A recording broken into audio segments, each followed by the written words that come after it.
Faith Assembly Online. We are so glad you have joined us today. We hope that you will be blessed by Pastor Dan's message. He's going to be talking today about how nothing is going to stop this train. Amen? So let's start worshiping our Lord, because nothing's going to stop us worshiping today, right? Amen? If you can, stand to your feet and let's worship our Lord right now.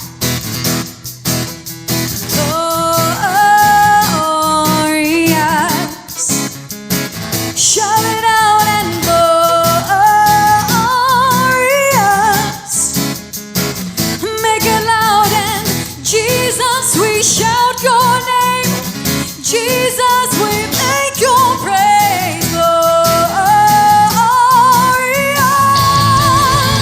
You are glorious.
us your glory, show us your glory.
Thank you for tuning into our Faith Assembly online experience. We're glad that you're able to join us from the comfort of your own home or from wherever you find yourself at today.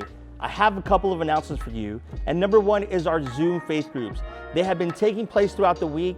And if you are interested in joining one of our amazing Zoom faith groups, you can go to our website, which is www.ivfaithassembly.org, or go to our Facebook page and get more information through there.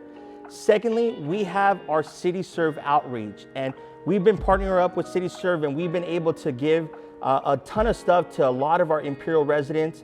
And we just ask that you keep an ear open to find out of any needs in our community. Just this week, we were able to bless a lady with a couch, and she told us that she was happy because her back wasn't gonna hurt anymore. So we are just excited and thrilled for the opportunities to come through City Serve. And lastly, we wanna thank all of our faithful supporters that have been keeping this ministry and our missionaries going through this pandemic season. And we just wanna remind you that you can still give to this ministry. You can give by going to our website at ivfaithassembly.org, or you can mail it, you can drop it out by the church. And if you don't want to leave the comfort of your own home, you can simply call one of the church members and they can come and pick it up for you. We just want to let you know that we love you, we miss you, and hope to see you soon. Hey everybody, thank you so much for joining us today. I want to talk to you about something that's really been in my heart this past week. And I started writing a song earlier this week. And the name of the song is called Nothing's Gonna Stop This Train. Because I just got thinking about how it's so difficult right now in our society and in our lives, and people are struggling with financial issues and health issues and relational issues and all sorts of things. And I just got thinking, this is not the time to draw back. This is the time to press in towards our purpose in the gospel. And I started writing this song, Nothing's Gonna Stop This Train, and I felt like the Holy Spirit spoke to my heart and said, there's your sermon for Sunday. And so today, I'm gonna preach a sermon called Nothing's Gonna Stop This Train. And then at the end of the sermon, you can look forward to, or you can dread it. Either way, I'm gonna play, it's a rock song. It's kind of a in-your-face rock song. And so you can either look forward to it or dread it. It's called Nothing's Gonna Stop This Train. But I'm gonna bring the word first that inspired that song. You see, God has a calling, He's got a purpose, and He's got a mission for each one of us. And the purpose of your life is to find out what God wants you to do and do it. Let me say it again. The purpose of your life is to find out what God wants you to do and do it. We just have to make sure that we let nothing distract us from our mission, from our purpose in life. Nothing distracts us. Nothing's going to stop this train. I don't know, how many remember that old John Wayne movie called True Grit? Anybody remember that? Remember Marshall Rooster Cogburn? Yeah, I enjoyed that movie. But the title of the movie is True Grit. And you could kind of title this sermon something about the fact that we need grit. And we don't talk about grit. I don't think I've ever talked about grit in a sermon. But I want to talk to you about what that means. I'm going to start with referring to a psychologist. She was a researcher named Angela Duckworth. She wrote a book about grit. That's how important it is. And she says that grit has two important parts: perseverance and effort. She talks about that we need to stick with our goals day in and day out, not just for weeks, but for years. You know, it's interesting. I was just reading this morning about a study that they did on West Point candidates, and those are the people that are going to be officers in the U.S. military. And the study said that the characteristic of grit is more important than brains or brawn when it comes to judging the potential success of an officer candidate. Let me go on to kind of define grit just a little bit more. Grit is really never giving up. It's really key to our Christian faith. Never giving up. Nothing's going to stop this train. And there are 5 elements to Christian grit, I really believe, as I've thought about it. There's courage, perseverance, resilience, passion, and trust. There's a great scripture in Philippians 3 where Paul talks about this. I'm going to mention it in just a little bit, but Paul had probably as much grit as anyone that I've ever heard of. Philippians 3, verses 12 through 14.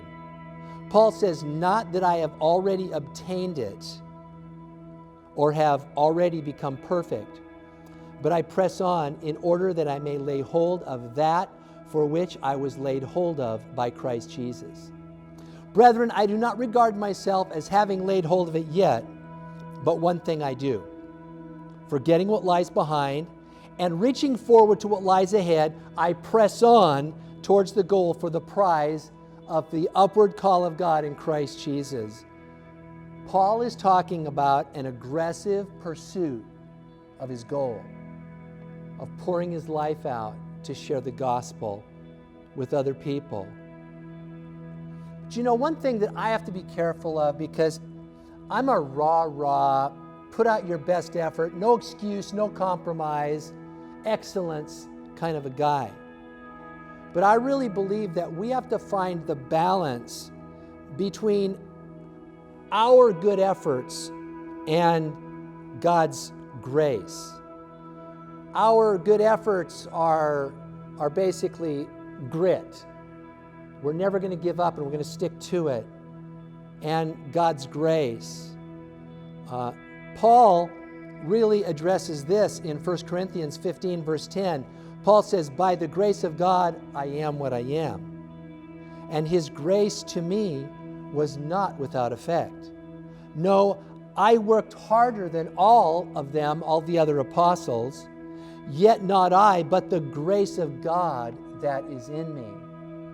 He really gives glory to God, and he says, I could not. He had a more effective ministry, and he knows it. He says it there, Paul does. He had a more effective ministry than any of the other, Peter, James, John, Philip, all those guys. Paul had a more effective ministry. But Paul gives glory to God and says it's because of the grace of God.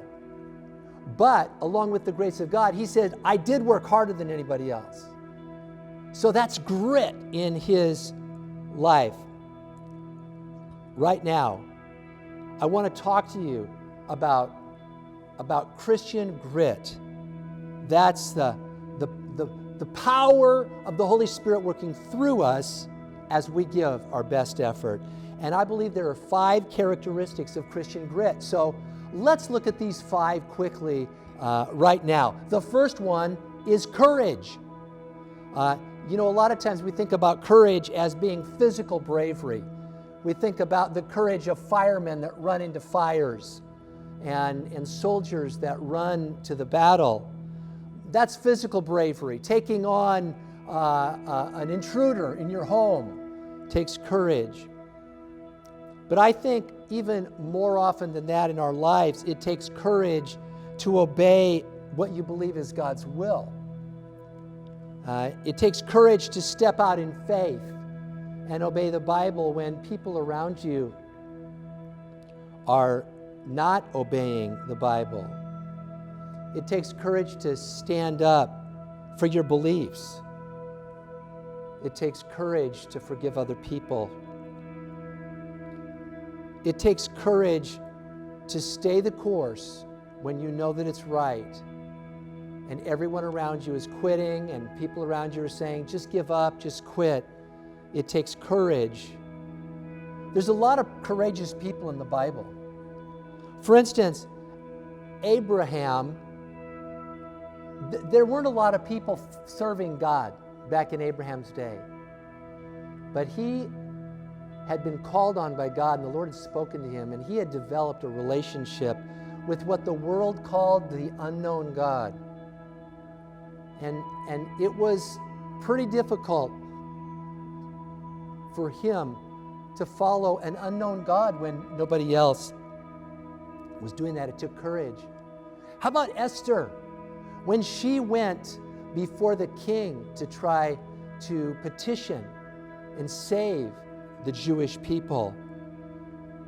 I mean, we know that if the king did not summon you, you could be killed by trying to have an audience with the king. And she risked that. It took courage.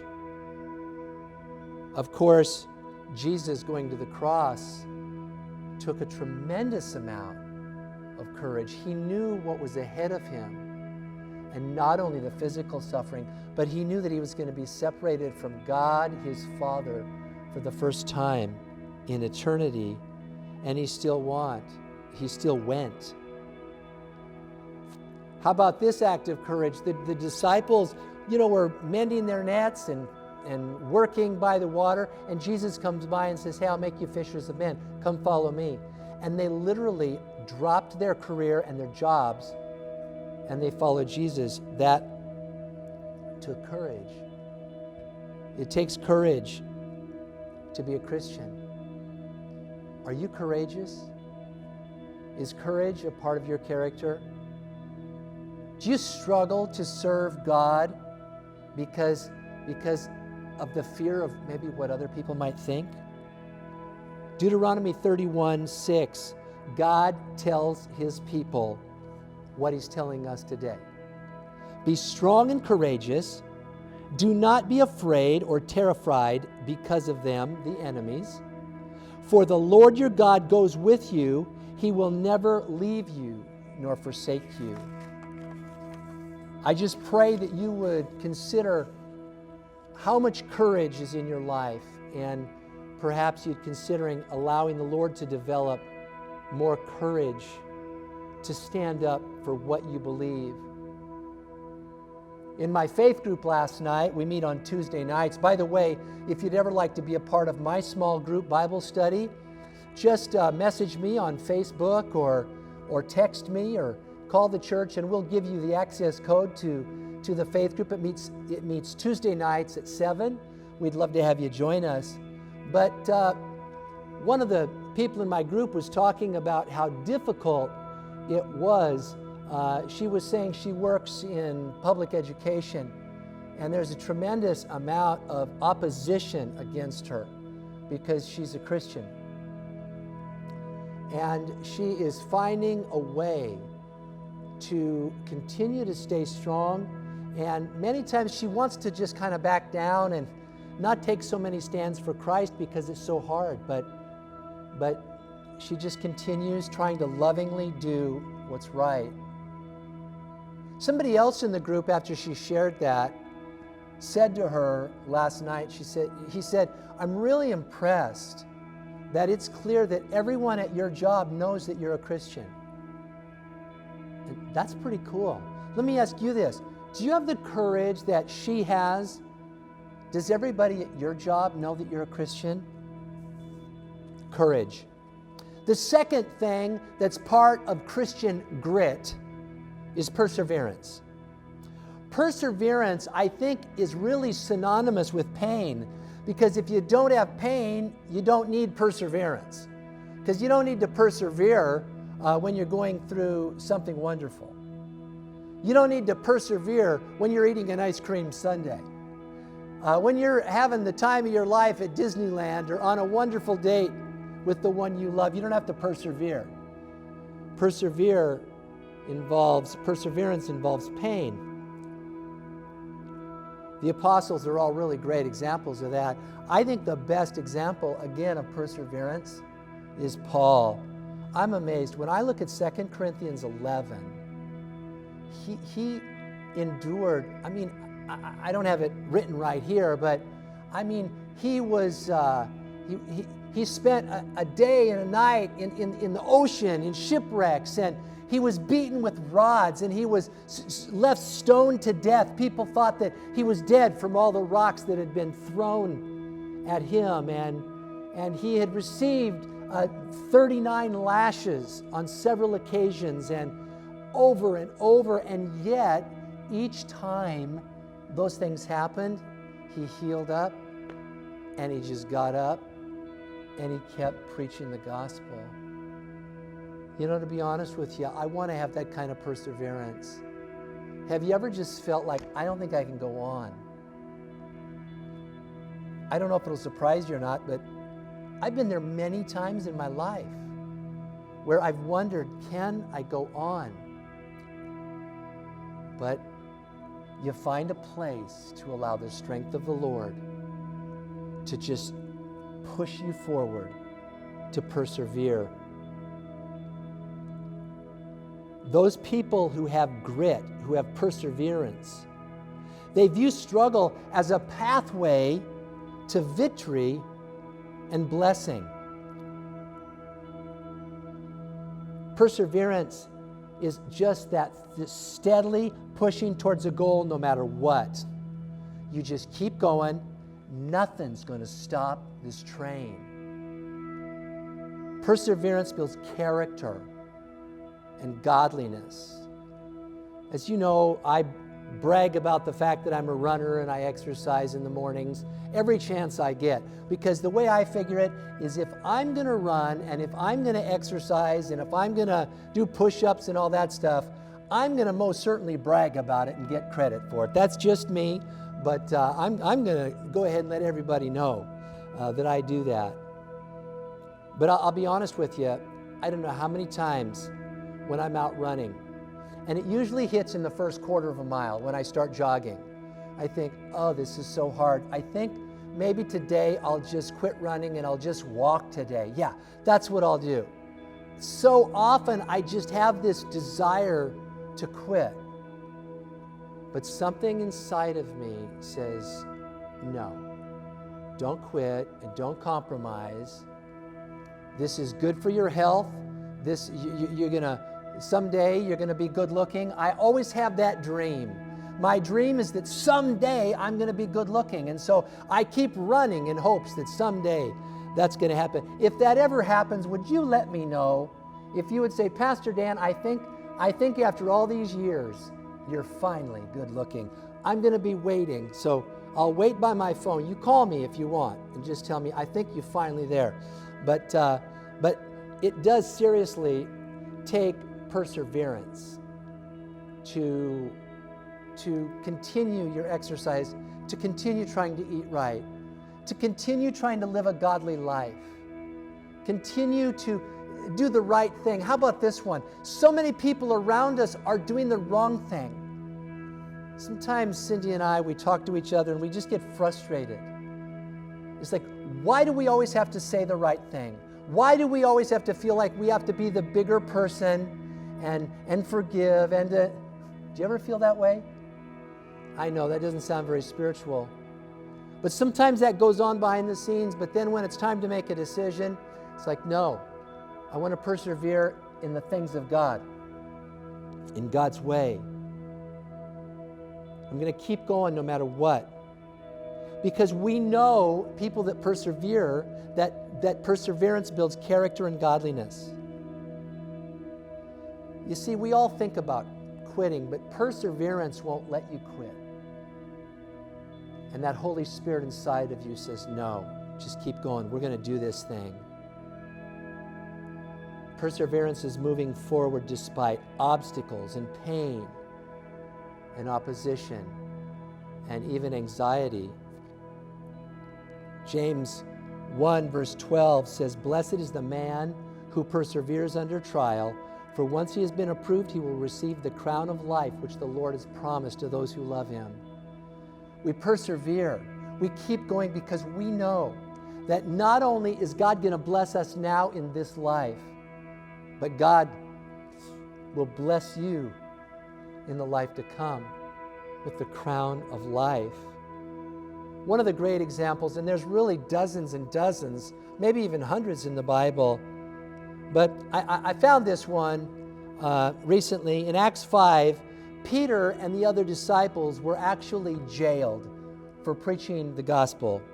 It doesn't say how many of the other disciples were with him, but it just says mainly Peter and then some of the other disciples. They get thrown in jail.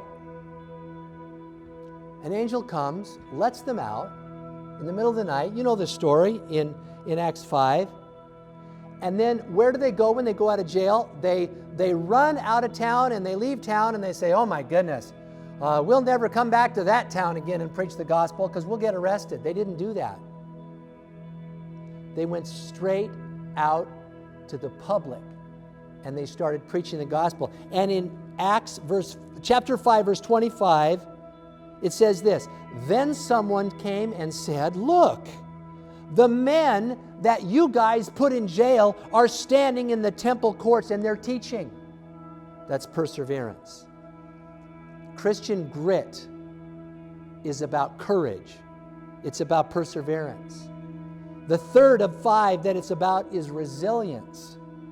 We don't talk about this one as much, but resilience is the capacity to recover from difficulties. Resilient people have a strong moral compass and a set of beliefs. You know what I found is it takes time to recover. You know, back to running, when I run a lot, I have found I need some rest time. I used to run 6 days a week, and I was always having knee and ankle, and there's always a problem. And I backed off to 5 days a week as I got a little bit older, and I found that it made a lot of difference for me. Just a little bit of rest time helped me be more resilient. And in our lives, sometimes we get knocked down. And sometimes something happens, it's like you take a punch in the gut, and you might be battered, and you might be bruised. Sometimes we are down for a season. We may even need help recovering. Some of the things that can happen to us in life and childhood and marriage, and sometimes when we need some counseling, we need somebody to help us kind of get over that pain and the bruising and the brokenness. But let me tell you this, sometimes we're like a fighter, a boxer, and we take one on the chin and we find ourselves flat on our back, and that referee is right over you. 1, 2, 3. And the Holy Spirit inside of you says, get up, get up, don't quit, get up. And before he hits 10, you get up to your feet and you get ready and you take your stance. Sometimes we're down, but we're never down for the count because the Holy Spirit is inside of us. The truth is that true resilience can only come from the work of the Holy Spirit. Because the thing is if we allow too much self-effort, and if we rely on ourselves too much, do you know what happens? It's called burnout. Burnout happens. A few years ago, I came to a place where I really wondered how many more years I had left in the ministry. Have you ever thought something like that? Like, how long can I keep fighting this fight and keep living this life? The only reason I can be transparent is because I know that you struggle with the exact same things. I hear from so many of you. I know that my fears and insecurities and weaknesses are the same as yours, which is why I'm not afraid of telling my insecurities. But there was a time when I came to a place where I was really burning out several years ago. And I got away and prayed. Matter of fact, I went away and prayed and fasted for 2 or 3 days. And the Holy Spirit really began to minister to me and show me that the reason that I was in that place of burnout was because I was trusting in my own efforts too much. And my own efforts are going to lead to burnout, and resilience is not going to be possible for someone who's burned out trusting in themselves. So the only way through the third one, resilience, is by trusting in God. Philippians 3:13 and 14 says, forgetting what lies behind and reaching forward to what lies ahead, I press on towards the goal for the prize of the upward call of God in Christ Jesus. We've got to just forget about what happened in the past.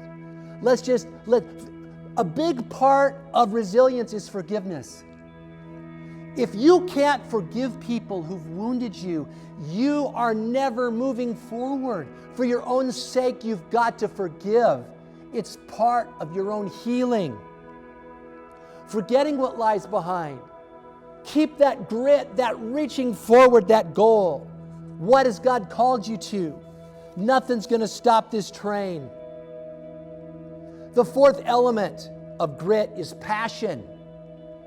You see, passion is given to us by God. Passion is God's way to create that drive and desire in us. Passion creates excellence. Passionate people have a sense of purpose in their life.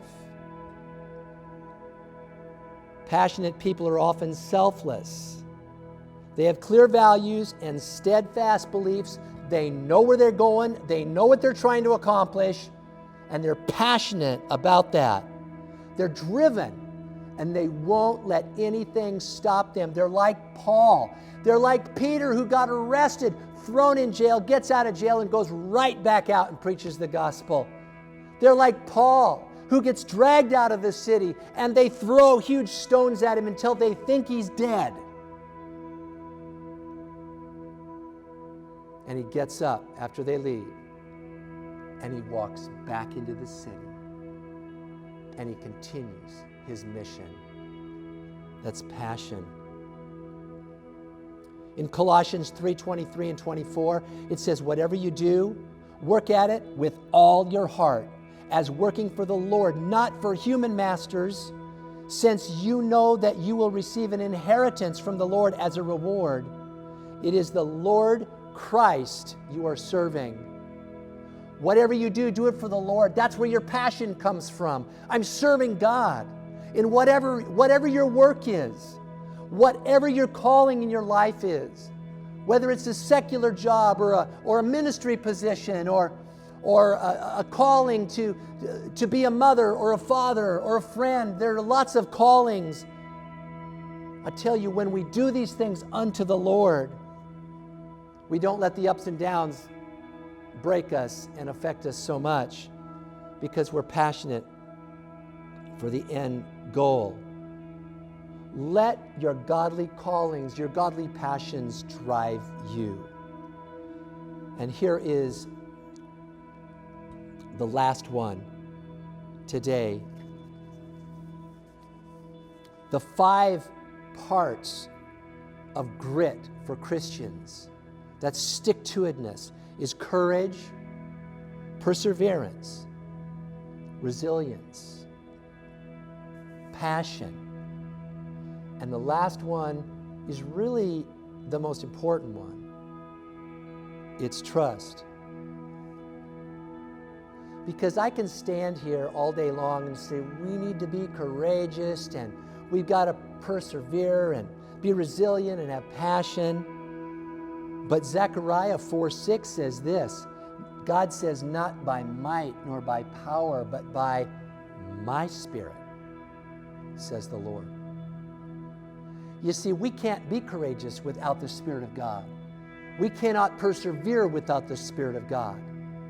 We can't be resilient. We can't live in passion. It's all about trusting in God. Remember, it's always about the strength that comes from the Spirit. I say it all the time. We are too weak to persevere. But the Spirit, He gives us strength. I say it so much, not even joking. We're not smart enough. We're not talented enough. We're not good enough. We are not able to accomplish anything for God. But let me tell you something. We know the one who can do that. And that is the Holy Spirit that God has placed inside you. And so when He says, not by might, not by power, but by my Spirit, that says, I want you to do your best to persevere and be courageous and resilient and be passionate. But you've got to have the fuel always be the Holy Spirit. And that comes many times connecting with God through those spiritual disciplines, like reading your Bible and praying and waiting on the Lord and thinking about Scripture and being in church and being a part of a small group and fellowshipping with other Christians and serving other people and sharing your faith and all those things. Love, grow, connect, serve, share. We say those things over and over again so that you can have grit and so that you can never let anything stop your train. Find your strength in Him. 2 Corinthians 12:9, it says, my power is perfected in weakness. I know we're talking a lot about our strength, but God's power is perfected. The weaker I am, the weaker you are, the more we allow Him to work through us. I said this in my book. It's a little bit like those two cowboys in that old Western movie. And one of them looks at the other and says, this town ain't big enough for the two of us. Well, your spirit, man, your heart and your soul isn't big enough to have you be Lord and Jesus be Lord at the same time.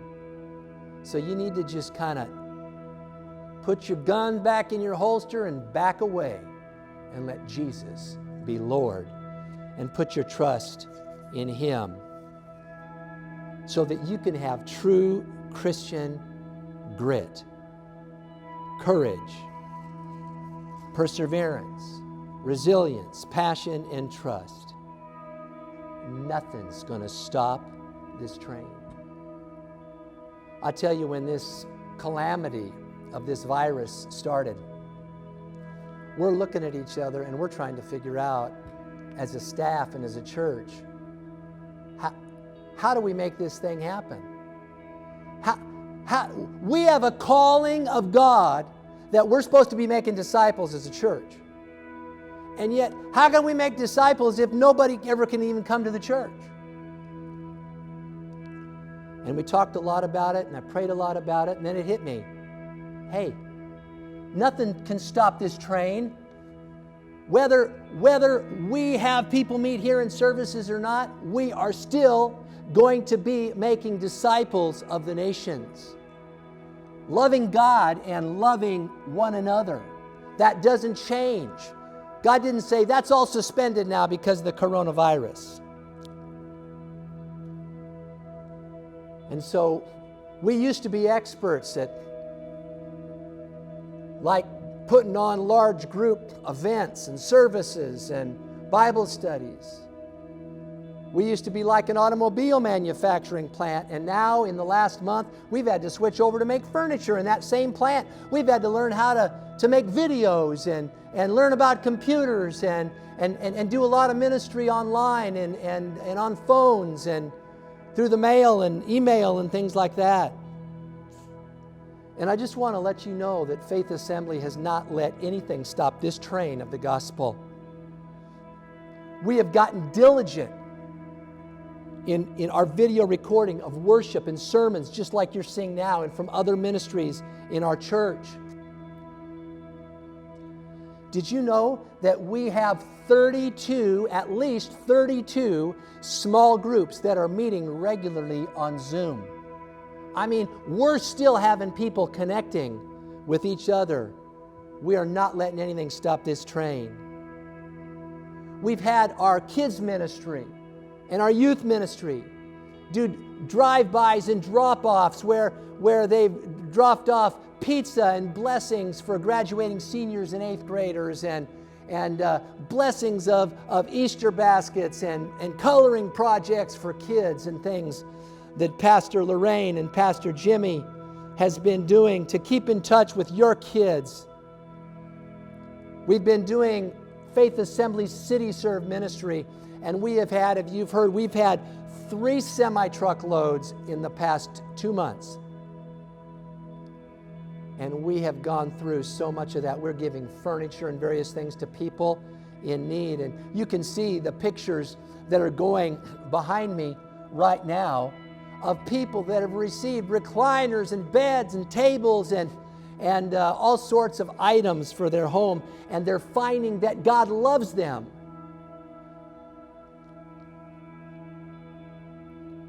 Our food bank has been emptied a couple of times, and we're filling it back up. We've been blessing people who are having trouble with food and other necessities, and we're helping them financially. Faith Academy, our school, has gone to completely online, and we're continuing our program. We're really proud of it. We're phone calling all of our elderly people and I shouldn't say elderly, I'll change that to senior citizens. If you're not elderly, but you're a senior, you're in that category. We're praying for people over the phone. We have gift baskets for some of our people that don't have computers, some of the older folks that haven't learned computers. We take them a DVD to their house of this message right here. We've done some grocery shopping for seniors. Church, I just want you to know that nothing is stopping our train. The train of you and me following Jesus, the train of this ministry moving forward. I thank you that you are being, so many of you are being faithful in your tithes and your offerings, and we'll just keep chugging along. Some churches have dropped back in their missionary giving, but not us. We continue to push forward thousands of dollars a month. We're sending out to world missions. And some of those missionaries are scared because other places are pulling back, but we're not pulling back because nothing's stopping your train and you're continuing your faithfulness. We've made every payroll from our staff since this thing began because of your faithfulness. In our own lives, nothing's stopping the train, and in our ministry, we're continuing. Paul said this to Timothy. He says, I have fought the good fight, I finished the race, and I've kept the faith. Now there's in store for me the crown of righteousness, which the Lord, the righteous judge, will award to me on that day, and not only me, but also to all that love his appearing. So listen,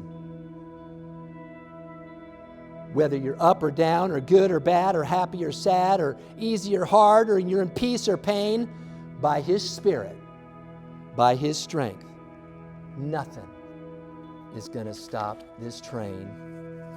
Before we listen to that song that I wrote of that title, I want to give the opportunity to receive the Lord. If you're sitting here watching this and you'd say, Pastor, something inside of me I just want to give my life to Jesus right now. I'm so glad. I know there are people that are experiencing that feeling right now.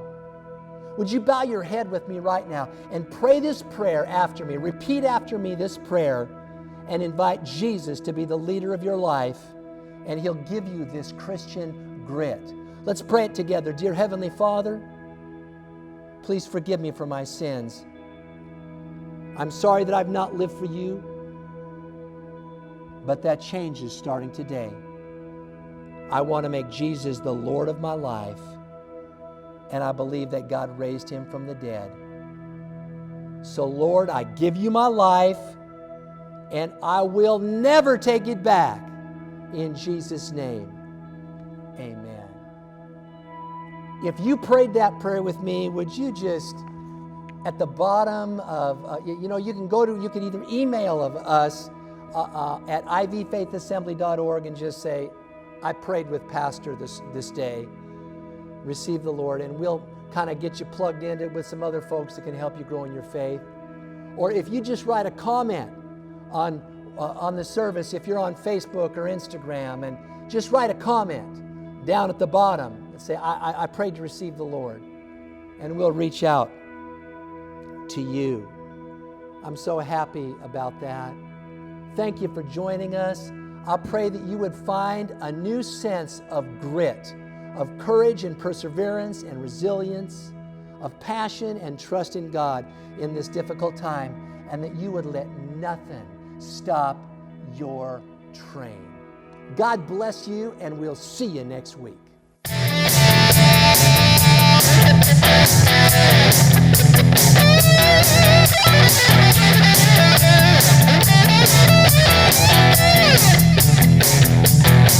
You've got a calling on your life, a purpose for your living. You're never gonna be the same. Spirit gives you power each and every hour. Authority in Jesus' name. Praying for each other, loving one another. Nothing's gonna stop this train. Walking in faith, living by grace. Nothing's gonna stop this train.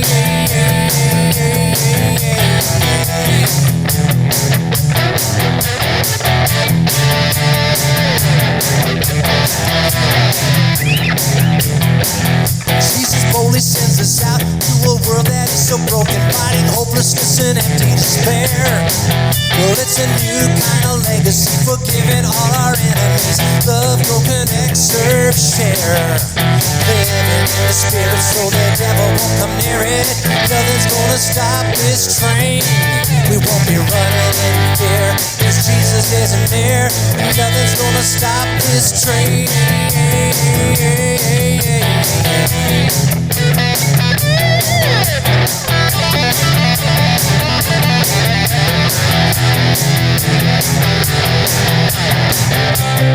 Whether it's good or bad, whether I'm happy or sad, whether it's peace or pain, nothing's gonna stop, ain't nothing gonna stop this train.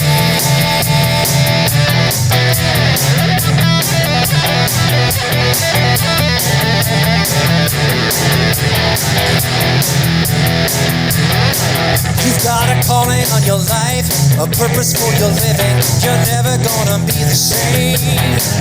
The Spirit gives you power each and every hour. Authority in Jesus' name. Further from your job, you're trusting in God. Nothing's gonna stop this train. COVID-19, life in quarantine. Nothing's gonna stop, no, nothing's gonna stop. No, nothing's gonna stop this train.